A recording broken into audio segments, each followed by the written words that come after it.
guys?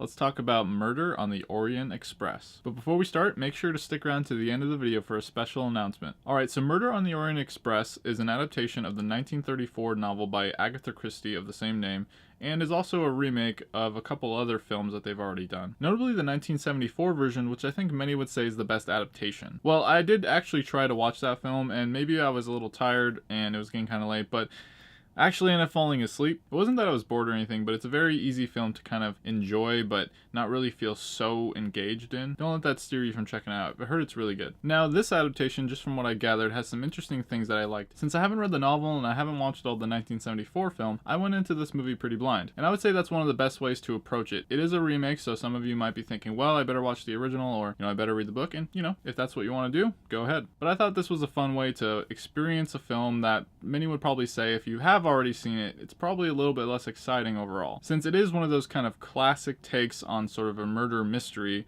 the likes of Clue and those type of things. If you already know what's going to happen, then, for the most part, you're going to be watching to figure out how they want to portray it, to see if they do any major changes to the novel or a different version. Now, my favorite thing about this film was its main character, the detective Hercule Poirot, played, of course, by the director Kenneth Branagh, and he just brought such a great taste to this character that I really enjoyed. He had a lot of good humor and little quirks about him that I thought worked really well. The film opens in Jerusalem, where we get a little bit of background on him to start, which is one thing I noticed right off the bat that was different about the 1974 film, which kind of just started right away with him sort of going on the train. It also gave this film a nice atmosphere because of that old school feeling that I really like to see and that we don't get a lot nowadays. Now, a lot of people are going to be attracted to this, I think, because of the cast. It is a big ensemble cast. I mean, we've got the likes of Penelope Cruz, Willem Dafoe, Judi Dench, Johnny Depp, Josh Gad, Michelle Pfeiffer, and Daisy Ridley. They, of course, play the rest of the people that are on the train that Poirot must interview to discover who was behind this murder. Now, for those of you who don't know the story, I'm not going to spoil anything for you. I think this is a very fun film and a very necessary film to go into without knowing anything. You get to sort of be in the backseat with Poirot as he starts to investigate everything and figure things out for himself. And I thought that is a really fun aspect of film that we just don't get to see a lot nowadays. Now, it's a little over 2 hours, and I would say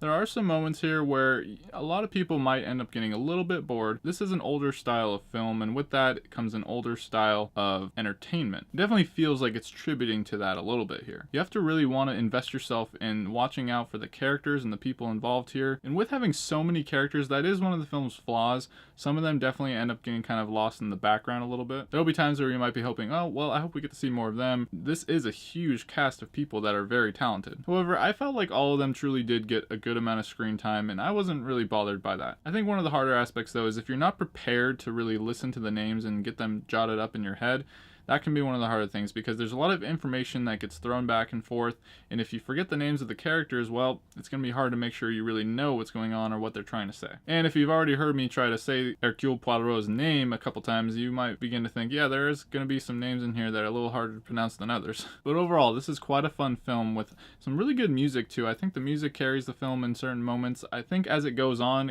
shifts from that sort of comedic and humorous aspect, and it becomes more of a drama and obviously a mystery. There's something to be said when you can appreciate the little things of these different characters and backgrounds and all the different types of things they talk about that most of the time we wouldn't really hear nowadays, because a lot of the jargon, a lot of the lingo is just not really used anymore. Now, some people might figure out who the murderer is before it's actually revealed, so in that way it was an effective mystery for me. But for some of you, who might be a little bit more on the detective end than I am, then, who knows, you might figure it out or you might not. Overall, I thought this was a very fun adaptation and a film that I think is worth checking out. Definitely had me thinking about a lot of things by the end of it, and I'm hoping we actually see some more of this character in the future. Murder on the Orient Express is a fun, thought-provoking ride, once again breathing new life to a classic story. And that's why this film is a diligent pick. So what did you guys think of Murder on the Orient Express? Are you a fan of the original novel, or have you watched any of the previous adaptations? Are you going to check this one out? I want to know what your thoughts are below. So for those who stuck around, here's my announcement. I'm going to be doing a giveaway for when I reach 100 subscribers. Look out for a short video soon letting you know what I'm going to be giving away and how you can enter. As always, my name is Dylan, and if you love entertainment, subscribe to my channel while this video ends and send me a thumbs up before you go. Thanks for watching, and stay diligent.